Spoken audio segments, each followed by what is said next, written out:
Like it's a problem in my country. Anyways, it was political problems when I come this place. So just I make my life better to come here, just to make my life better. It was a problem where I'm come from in Ethiopia. 5 years ago, David came to South Africa to start a new life. He settled in Limpopo province and married a local woman. It took him 3 years to save up for his first spaza shop in the sprawling township of Marapong. Last year he had 2 spaza shops and business was booming. But then the police came. No, just police say I must close the shop because of I don't have a license.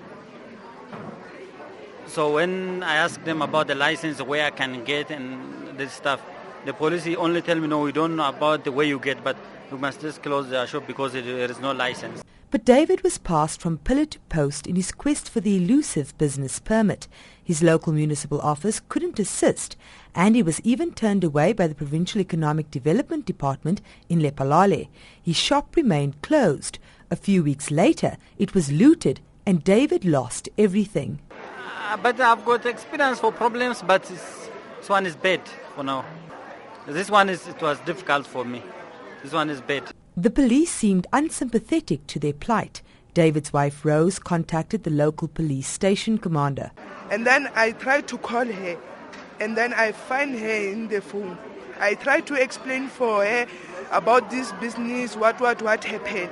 And then she told me that, no, if you marry to Ethiopian, you must go back to Ethiopia with your husband to go there and make a business in Ethiopia, not in South Africa. After that, she dropped the phone.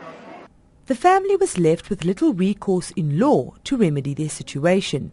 Over 600 foreign-owned shops were targeted in the police operation, translating to over 42 million rand in stock losses for the foreigners. Walter da Costa heads up the Militia Trust, which runs a displaced and migrant person support program.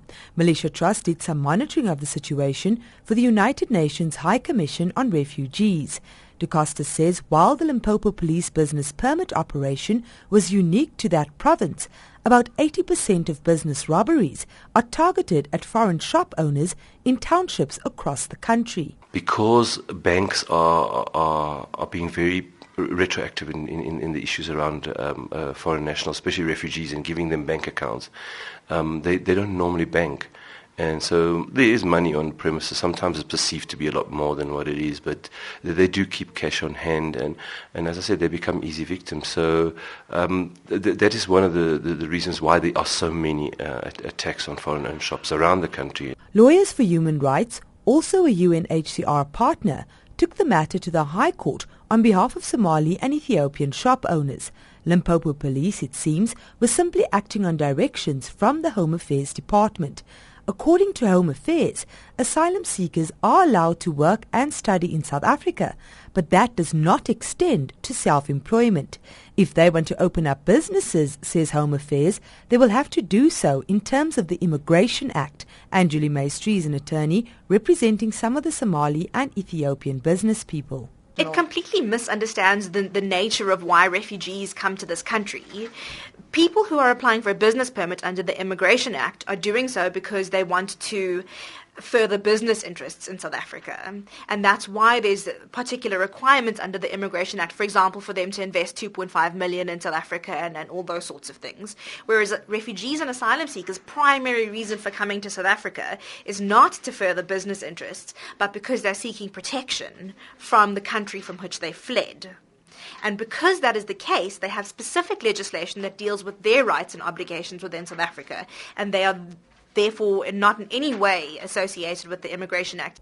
As a result of the police action in Limpopo, 2 High Court cases were launched in the North Gauteng High Court in Pretoria. The Lawyers for Human Rights court action seeks a pronouncement on whether or not an asylum seeker's right to find work includes the right to open up his or her own business. They also want the court to declare the police action unlawful, saying it was blatantly discriminatory and failed to comply with even the most basic bylaws.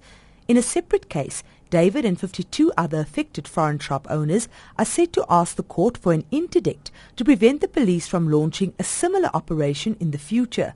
They will also ask for civil damages against the state. This matter is set to be heard later this month.